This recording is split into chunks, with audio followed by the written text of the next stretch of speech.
Hello and welcome to Watchin' Stuff, the show about watching stuff. I'm Nero, with me is my Canadian counterpart, WHYBOY, Hey, and I'm not done. Don't interrupt me. I shall interrupt you. Mm. It's called being sassy. Fair enough. We are going to be discussing predictions for Scooby-Doo Return to Zombie Island. Now, what this means is that for some of you who are not in the know, which I doubt is anybody here because our channel kind of lives off of life, Scooby-Doo's like the life's blood. Scooby-Doo Zombie Island was from 1998. It was an animated film that, as far as we could tell, was the start of the idea of supernatural content with the entire gang. Supernatural content, of course, had existed long before the gang was all together. The abysmal cult classic Boo Brothers Mm-hmm. had ghosts, but it didn't have the whole team. It was Scooby, Shaggy, and Scrappy. Right. Um, was it the Reluctant Werewolf had all sorts of ghosts, ghoulies, and manners of creatures, and still Shaggy, Scooby, and Scrappy, and Googie, which nobody remembers. Everyone knows about Googie, Nero. How dare you? Googie is a treasure in the Scooby-Doo mythos. Yeah, the classic. We can't forget the classic that is Googie. Googie. And there was what was the other one? Ghoul School, Yeah, which go, let's again, go. Scooby, Shaggy, Scrappy. But Zombie Island was the one where it's like everybody. Yep. And on the 50th anniversary of Scooby-Doo, no less, because before we had Curse of the 13 Ghosts, which if you've seen the Cartoon Corner review of it, you should It was know bad. it was very, very, very bad. I mean, on a scale of 1 to 10, it was a solid bad. Yeah, and this is coming from two guys who did not like the 13 Ghosts of Scooby-Doo series, and we felt that it was an insult to the 13 Ghosts of Scooby-Doo. Remember? Do you remember? Do you remember when we were watching the show and I Yeah, just lost it? I just started screaming. yeah, because I know exactly like all the sort of the points in the show that because I watched it numerous times. But Nero, this was his first time, and throughout the show there will be ghosts that open the chest of demons, even though the one rule is ghosts can't open the chest of demons. Now, so to a lot of us, Scooby-Doo Zombie Island is the pinnacle. It's the top tier. It is the gold medal, the chalice, the holy grail, spirit destiny. It is the thing that many people hold in the highest regard in the Scooby-Doo franchise. Why? It could be any number of things. Maybe because it treated us more maturely as kids. Maybe because it acknowledged the supernatural aspect of things It, that really kind of always went under the radar with the franchise. mhm. I say for me, like the reason why I like it so much is that it really took to heart the horror aspect that really the classic Scooby Doo always held to heart. Because really, what makes Scooby Doo so iconic is that it was sort of like that creepy mood mixed with just like Scooby Doo goofiness, and it sort of created that sort of like comedic dissonance that basically makes it a lot more funny to have these like spooky ghosts chase after these kids, and then Scooby eats some Scooby snacks, and it just offsets everything. Like Zombie Island is the epitome of that because it's Scooby Doo goofiness offsetting real life zombies. Yeah, I mean, and not to mention, um, obviously, taste and time does affect like how does something feel in terms of like. I would argue that maybe not many of the older monsters really hold up in a creepiness factor. I mean, some of them I would say, yeah, you know what? If you put that into a live action context, it'd probably come off creepy. Uh, yeah, I would say oh, definitely by our today's standards, like based on like what they had for technology at the time, it's not gonna be as creepy as it was back then. But definitely in terms of like mood and such, with like the music they chose and everything like that, they were trying to push more of a creepy feel to offset the goofiness, which is why the original show worked so well. They tried to lean more into the goofiness as like series went on, but the creepiness was what basically held people at first. I would argue that the closest that they've ever recaptured to that feeling that Zombie Island gave was probably the supernatural crossover. Yeah, I agree. I mean, like, that one was still a little over the top because we saw people getting like disemboweled and stuff like that. It was still being egregious. Yeah, yeah. At the same time, it was more of a supernatural special than anything really Scooby Doo related in the end. Yeah. So But for a lot of now people, we have this. We have yeah, the new sequel of Zombie Island after so many years for the 50th anniversary. Return to Zombie Island. Like tomorrow apparently is when the trailer's supposed to drop, but today we got the box art, which is right here. yeah, I think the rumors the trailer will drop tomorrow. So So let's see how that goes. yeah, so we decided to basically try to do like a few predictions based off just the box art cover that we've seen already, and basically just discuss why this is why this has totally missed the point of Zombie Island. I mean, my God, there are so many things wrong with this cover, and I feel like I am talking like just like one of those like flamboyant fanboys, being like, "No, you're changing Scooby-Doo on me! How dare you!" I'd like to point out the original Scooby Doo on Zombie Island was it was like a hardcore, really horror aspect, Yeah, and yet the cover for the new one looks goofy. By the way, I'm really getting sick. I'm really getting sick of the original movie tag on these boxes. I remember because I'm This the is one that pointed literally that out to you. this is literally it's a sequel. I mean, kind of is, but it's a sequel. Yeah, so why put original movie on it? It really just doesn't make any sense. It's just wasted space on there. But yeah, it is just sort of a kind of sequel because if we just take the box art at face value, we have the three zombies on the right side, Scooby and Shaggy in like I'm guessing like just sort of like Hawaiian shirts, like some flowers around their neck and all that. So it's getting that sort of like tropical vibe sort of thing. So it's a goofy sort of tropical adventure, sort of like what Aloha Scooby-Doo is going for. Even though that's even though like I treat Aloha Scooby-Doo as sort of like one of the more basic Scooby-Doo movies, like that had an identity of its own. This, like, like when I look back on Zombie Island, I actually just just reminded myself through Wikipedia. But the original location of Zombie Island was in New Orleans. Oh Like, yeah, well, dude, that's obvious because they had Jim Cummings playing the ferryman, yeah, and he was speaking with that Bayou accent. That's a horrible Bayou accent, man. I murdered that. Oh my god. But yeah, like he was speaking with like a Nolans style like Bayou accent. yeah. So why is And there? then even what's his name? The blind guy, the one played by Mark Hamill, like Jake something or other. He Yeah, like fought the crocodiles. right. Like that was Nolans. Yeah, That was like hard ass Nolans, like with swamps in the marshes. yeah, super New Orleans setting. So why is it like on this box cover and like from like other like story beats that have been like released and such? Why is it based around like a tropical location? A bigger question: why isn't the whole gang on the cover? Because Scooby and Shaggy give you the dollar bills, y'all. I get that. I Yeah, get that Scooby and Shaggy. That's the money, yeah, but it wasn't a Scooby and Shaggy movie. It had the whole gang, and it also brought us the more interesting aspect of the gang that we never really examined in other pictures. And when you stop and think about it, you have all sorts of like Fred and Daphne. You know, they're all grown up. You know, they're all adults now, like or maybe young adults at best, but they look like they're clearly just adults. hmm, And Daphne and Fred they run a TV show. They basically took what they did as meddling kids and they turned it into a television show. Velma runs a bookstore and probably hates her life, and then Scooby and Shaggy are basically drug cops. Like at airports, they find they find contraband. yeah. Like these, Like that's interesting, and it's funny because they pulled the idea of like, oh, Shaggy and Scooby are doing like cop stuff, and it's like right because in a pup named Scooby Doo, Shaggy's dad was a cop. yeah, Like that's a nice little detail because like there's no canon to Scooby Doo lore. yeah. And There what? isn't. Like Yeah, because when they do try to do canon, it ends up with Curse of the 13th Ghost, and it's seemingly this.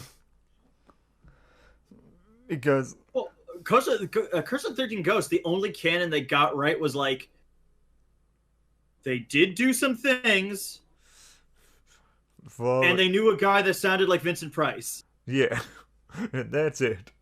And that's it, because like the fact that it's like ghosts aren't real. It's all what did Velma say? It's all Yeah, it's like a high altitude sickness, basically. It's something like that. It's high altitude sickness. So let me get this straight.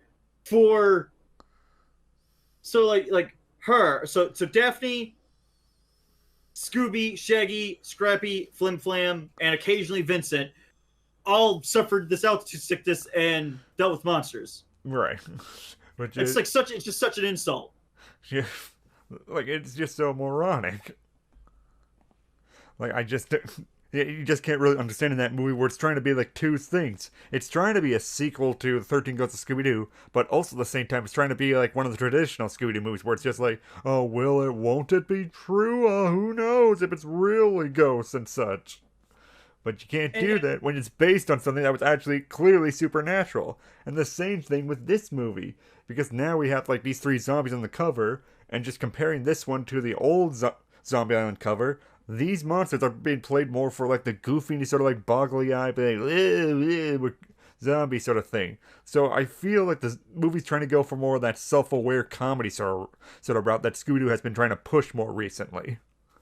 And not to mention the zombies on Zombie Island, they looked horrifying. Yeah. Yeah, they were just like rotting messes. And like they already had like backstories where they were like eaten alive by alligators and such. They weren't gonna look pretty. But these guys, well, dude, the story for that original movie is just so morose and dark and macabre.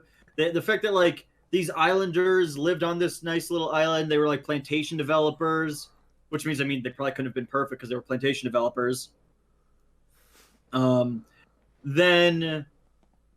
Then eventually, like, the worst thing happened is like these pirates showed up and they drove them into the bayou, and they got eaten alive. They got killed on their own home. And then like the remaining the ones with like the survivor's guilt, the ones that hid, they had to go out and they had to pray to their pagan god. And then became cat people and ate the pirates. Which is also a reference to an old horror movie from I think the 50s. Right.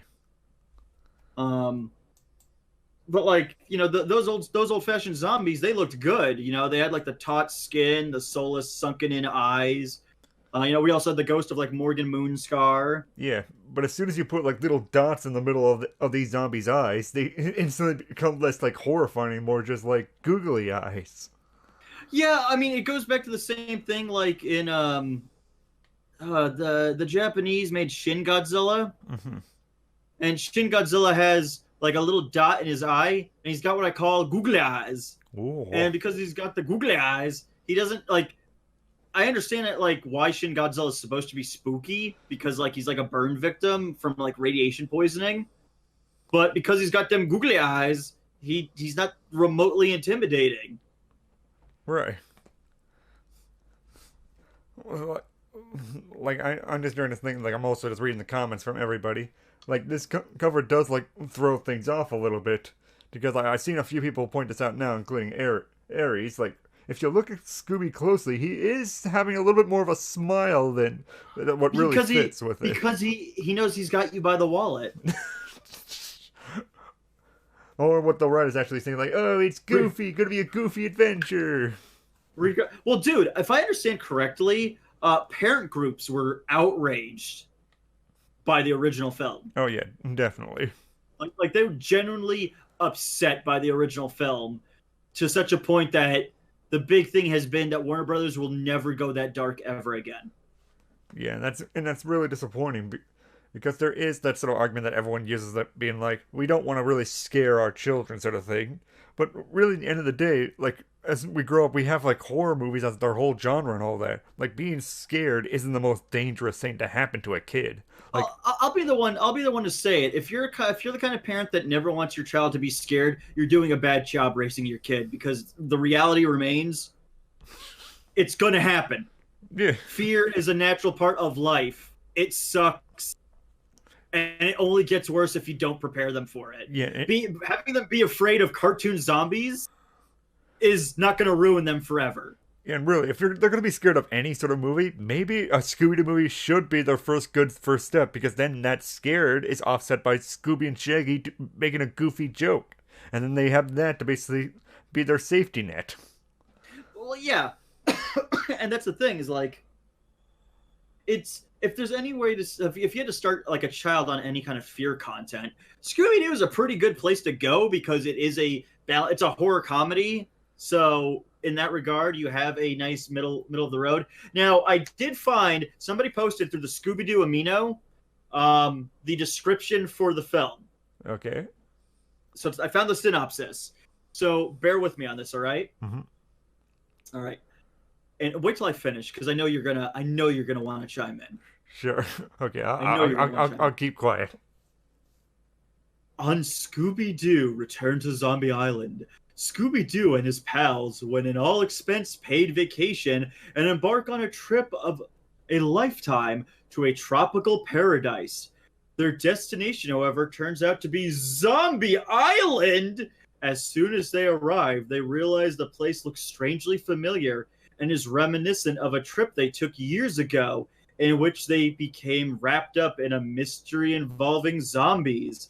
The gang soon learns that their trip to paradise comes with a price when the zombies re-emerge and attack their hotel. Will Scooby-Doo and the Mystery Inc. gang finally solve the mystery behind Zombie Island? Okay, so one. No, we're gonna go through this bit by bit. When's an all-expense-paid vacation? That was the live-action movie. Yeah, that was the live-action movie. You're mixing up the wrong islands. Sure, the live-action movie was Zombie Island as well, but that's not Zombie Island. That's creepy, long Gremlin Island. Okay, so the first thing, all-expense-paid trip, they win a vacation. That was the live-action movie, not Zombie Island. Two, their destination turns out to be Zombie Island. Was it called Zombie Island in the animated film? I don't think it was called Zombie Island. No, it wasn't. Like, if I just look up the Wikipedia again, New Orleans, they went to Moonscar Island. Okay, so it's not Zombie Island. So there are 2 points off for that statement. As soon as they arrive, they realize the place looks strangely familiar. Well, they should, because it's in New Orleans. It's not on some magical tropical island somewhere that no one's ever been to. It's in New Orleans. Yeah, if they make it back to New Orleans, they will probably think like, wow, we had an adventure here once. It's nice to be back in New Orleans and not, get killed by cat creatures. That's where they need to make like a hilarious joke where it's like, hey, New Orleans, guys, remember when we were here before? And then just like quick flashback to all the monsters, then cut to Shaggy and Scooby with like this dry look on their face, and they go, it didn't end well. He's like, no, we didn't remember it. Just keep driving, Fred. Just keep driving. Now they get wrapped up in the mystery involving zombies. Will the gang be able to solve the mystery of Zombie Island? They solved the mystery. Evil cult of former plantation owners who were killed by pirates went to their pagan god to give them magic powers in the light of a full moon. It was resolved. Yeah, it was done. Yeah, even if you take like the first live action movie into account, like that mystery was solved as well. Like it's about like a big pot of souls and all that. Basically because of an old ritual that removed souls from people to give it to these gremlins to basically let them like live out in daylight and such. That mystery was solved too. So you can't really pull the whole, now they really have to solve the mystery now. It's not like the 13 Ghosts of Scooby-Doo where they left a loose end. Like this was ended cleanly. It doesn't make any sense. Well, no, it does make sense because they were offered something that no one could ever turn down. Money. That's right. I don't have a witticism for that. That's really it. This is such a shameless, unapologetic, this is one of the things I've always hated about Warner Brothers is they don't care about the anniversary. They care that the audience acknowledges it and therefore wants to make money off of it. Yeah. Yeah, this movie's only selling point is just that the fact of being like, Zombie Island exists, and this is kind of like Zombie Island. Well, no, but that doesn't work, does it? Yeah, it's not because everything that they've talked about in this synopsis, that was all taken care of in the first film. Yeah, Yeah, and everything else was just paved over. It's not like they went to Moonscar Island and be like, oh, good, look at that. They paved over the plantation to put a hotel here and some palm trees. Would you would you even want to build a hotel on a place where pirates murdered a bunch of plantation owners? I would not. So, if you had to predict, what do you think the plot's going to be? The person running the hotel wants to get the secret treasure of Morgan Moonscar under the hotel.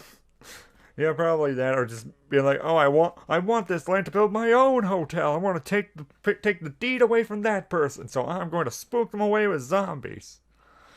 If they're gonna go for the very dry route, if they're gonna go the real zombie route, which I'm definitely like guessing they're not going to. Like if they go the real zombie route, they're gonna try to do something close to what the cat demons were doing, but definitely not close enough. Unless they're gonna have the cat demons that just appear at the end of the movie, be like, "Aha! It was us again all along. We're alive." I wonder if they'll do like we're okay. So you know how the cat demons were around for like years. Yeah. I wonder if we can do like we were the kids to the cat demons you killed originally on the island, and now we're back for revenge. Yeah, they just tape themselves together from all the dust. We're back. No. Not the same villains come back. The kids of the villains come back, which is weird, by the way, because I could have swore I read somewhere that Mystery Inc. is going to be teens in this version. Yeah. So it's really so it's already wrong. It's a sequel prequel thing. Well, it's only a sequel in that. Do you remember that there was a movie in like 1998 called Scooby-Doo Zombie Island? Yes, I remember that. Do you remember how we rehashed that in the first live action one? Good. Now we're rehashing that again for this one. Zombie Island really was kind of the worst thing to happen to Scooby-Doo in hindsight. It just set the bar way too high. Set that damn bar. The only thing that came close was Mystery Inc., man. Like, I've honestly still loved a lot of the movies, like, since it came out. Like, I still love Camp Scare and such. Like, the most recent one, Scooby-Doo and Guess Who, has been a great show so far. Like, there have been, like, great shows that come out of it. It's just WB. For Scooby-Doo's 50th, you should have put a lot more thought into these. Come on. This is Warner Brothers. They tanked the Superman franchise. They tanked the Justice League movie. They boast about, we love our properties. You love your properties? Oh, you'll celebrate a Scooby-Doo anniversary. Yeah. What about Space Ghost? What about the Jetsons? What about the Flintstones? We're doing a Flintstones now. Was that before or after the terrible one that got canceled that had like McFarlane attached to it? Oh. And also Warner Brothers doesn't care. And also after we tried to revamp it with that WWE Flintstones movie as well, which was good, but it definitely doesn't revitalize the franchise thanks to that, because everyone considers those movies just basically like a joke. Oh yeah, most people consider the fact that there are like direct-to-DVD Scooby-Doo movies annually. Most people, unless you're like part of the Scooby-Doo fandom, pays it no attention whatsoever. Yeah, exactly. It does keep it in the zeitgeist, like just always consistently, but it's basically just a joke because these things are pumped out so often. If you ever need a follow-up to Scooby-Doo Zombie Island, that's what Witch's Ghost is for. Yeah. Well, it is. Like, it's still supernatural stuff. Yeah. But there's still a clear human causer of everything. But, oh my god. I'm just trying to think if they just pull another one of these sort of movies where it's just like, instead of an actual witch and all that sort of stuff, it's just, I don't know, they go to a musical concert and that's it. It's kind of like the first one.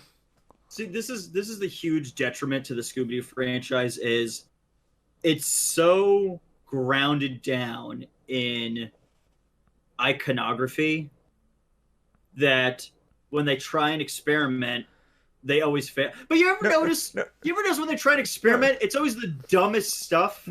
I find that's not really true. When they experiment, they do actually a lot better because experiments are kind of like Camp Scare or like Samurai Sword or like Moon Monster Madness. These ones basically just what what about Shaggy Scooby Doo get a clue? Oh yeah, they definitely experiment, do horrible stuff. But even I'll give like Scooby Doo like Get a Clue its own credit. At least they basically were trying to follow sort of the formula, but trying to do it in sort of like a spy route sort of thing. Like it wasn't basically just like this, where they basically, oh, here's a chocolate cake. Surprise! It's got ants inside. Oh, oh, I don't care for that kind of cake at all. Yeah, That's a horrible kind of cake, my man. yeah. It's just promising you a lie. All right. Well, I want to open up the floor a little bit to some Q&A. We of course have the super chat to guarantee that you will get a response, and the super chat helps us out, helps keep the lights on, pay for our website going up, and all that good stuff. But we're gonna open up the floor to some questions. You know, we can't get to everybody, but super chat does guarantee that you will be read. So let's open up the floor for the closing bit of this conversation. Ask away, guys, on anything you want to bring up about this. Well, like Billy, right away. Why? Just why? Money. Billy, are you not listening? Money is why. What do you mean? What do you mean? Why? They like money, Billy. They like money. I like money too. But I don't own the rights to Scooby-Doo. If I did, I'd probably be way more experimental by now. Well, as I was saying, like I do like it when Scooby-Doo actually gets more experimental and all that. Like Scooby-Doo is actually one of the franchises that I find the most admirable about it is that they do try to get experimental, like with the WWE movies and such. Like even when they basically flop with their experiments, they're more interesting experiments. Like think about the WWE movies. They basically went from like just a goofy wrestling movie to basically a goofy wrestling racing movie. Like that's just an insane sort of experiment right there. It didn't work at all, but I appreciate that they actually want to go like to cartoony extremes like that. It's this stuff, 13 Ghosts of Scooby-Doo, and this movie, where it basically is promising you, we're going to try doing a sequel to something, when they've really never tried before, and never succeeded. But they're not even trying, because basically, they throw out the canon that was actually established before. For just, I don't know, for the sake of what? For the sake of just, like, it's easier this way? Well, I mean, here's the thing. If it goes off of anything from my years of reading I always say this with bitter sarcasm, but the ongoing narrative of DC and Marvel Comics, yeah, you throw out the canon because if you're the writer who comes on after the previous person, you don't care what they've written. Yeah. And you want to write your own thing, but in order for that to work, you have to throw out stuff that pre-existed. And that's what this is doing, because like obviously this is banking on the name, because Zombie Island is one of the quintessential, if not the quintessential, Scooby-Doo movie that everybody talks about in high regards. So it's called Return to Zombie Island. That implies if you're part of the older demographic, so this isn't aimed at the younger demographic because it's a return to movie. So it's there to appease the older demographic, but it's completely changing everything we know about the original film whatsoever. It says, like, when an all-expense paid trip, you rehash that. That's from the live-action film. And it's not like Scooby-Doo isn't about rehashing. I mean, almost 9 times out of 10. What was it, dude? Like, in the first episode of Guess Who, where it's like, I'm a land developer. Oh, he definitely did it. I hate this school and I want it shut down. Oh, he's definitely behind it. I think there's treasure somewhere on this land. Oh, he definitely is the one behind. Because, like, those are the tropes. Yeah. But, like, that's lampshading and making fun of it with self-awareness. Yeah, exactly. Like, Scooby-Doo has never been shy to, like, lampshading its own stuff and being, like, goofy about it. Like, they've done that, like, throughout the entire, like, runtime of it. But In the end... Oh, go on. Well, where are you going? Like, I lost my thought there. Oh, I was just going to wrap up that, like, in the end, this looks like a shoddy, shameless cash grab. If the trailer drops tomorrow, which is the big thing I've heard, I would like us to do a trailer reaction to it. Yeah, Dexter. Like, I don't believe the trailer is out yet, but from rumors that we've heard, it's supposed to be coming out soon. And as we've heard, like the digital release is supposed to be out on September 3rd, and then the digital release is out in like the 1st of October, I believe. So basically, wait, no. The digital release is September. The Physical release is in October. That's what I said. No, you said digital release twice. Sorry, yeah, I was trying to say no, I said DVD release. No, you said digital I release. said DVD. Okay, who cares? We got it out there. DVD release October, digital release September. So you can expect for it there on 2 separate dates for some reason because Very far apart, by the way. It's almost like a month difference for some reason. yeah, maybe they're trying to block reviewers from reviewing it first. Oh no! But if it's a digital copy, people can still see and review it. It's just a digital copy. We could still go on Amazon and pick it up. Yeah. Well, so nothing is stopping us from doing a review of it. Yeah, well, I'm more thinking of those sort of reviews where they basically take like content from the actual movie and basically use it in their actual review, like what we did with 13 Ghosts of Scooby-Doo. Maybe they're trying to stop that sort of stuff. Oh, that just because we don't have the copy doesn't mean we can't find the means to still review it. Yeah, and to rip apart your movie if you screw it up. Yeah. Well, guys, that'll be it for this episode. Yeah, well, before we go, like I know everyone's just saying that, like Shanky also apparently has like a red shirt, like flower shirt, just like he had in like the last 13 Ghosts movie. Well, he had it in like Ghoul School. The Cyber Shaggy had it in Cyber Chase because movie Shaggy wore red shirts, but like regular TV Shaggy had a green shirt. Yeah, and they basically already did that in the 13 Ghosts movie where he had a floral shirt where he's out like just basking in sunlight as the gang was selling their stuff when they had to quit mystery solving until they didn't now. So, And like, does that matter? Does the red shirt really matter? Yeah, it's just another reference, but it's definitely like sort of like a DVD cover that it's like remember all this stuff, red shirt, like Scooby smiling, Goofy, and all that. But wasn't the shirt green in Zombie Island? Shh, Nero, money. Well, that's all that can be said, guys. We do appreciate you all for stopping by. You know, it's very appreciative that we got such a nice, bountiful collection. You're all just wonderful people. Just want to say that. Yeah, we really appreciate you guys coming down to talk to us all about like Scooby-Doo and everything like that. We'll definitely be coming back more when the trailer comes out, and inevitably when Return to Zombie Island comes out. Like, we'll probably come out with a podcast version of our review, and then do a really critical and editorial analysis of it, like we did with like Curse of the 13th Ghost, because if it's as bad as we think it's going to be, it's going to deserve that.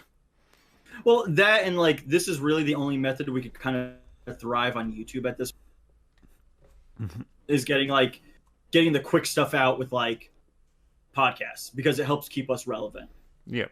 But that's just realistic. Yeah, so you'll be seeing us do more often, as we'll be commenting more on like TV shows, movies as they come out and such. As now, because we have this live streaming sort of format, we'll be able to do it a lot faster now. So thank you again for stopping by, for watching stuff. You know, guys, always remember, be sure to like, subscribe, hit that notification bell to stay up to date. You could support us either through Patreon, or you could shop at our TeePublic store, pick up shirts and stickers and all manner of nerdy goodies, because that helps keep the lights on here. And again, 110%, thank you so much for stopping by. And as always, be sure to tune in to ToonGrin. Ciao for now. They're gonna F this up so hard. They definitely are. So it's gonna get F'd in the A so hard. Yeah. That poor Scooby. And just like in the thumbnail of this whole live stream, it's just going to give that face from so many other fans. Ruh-roh!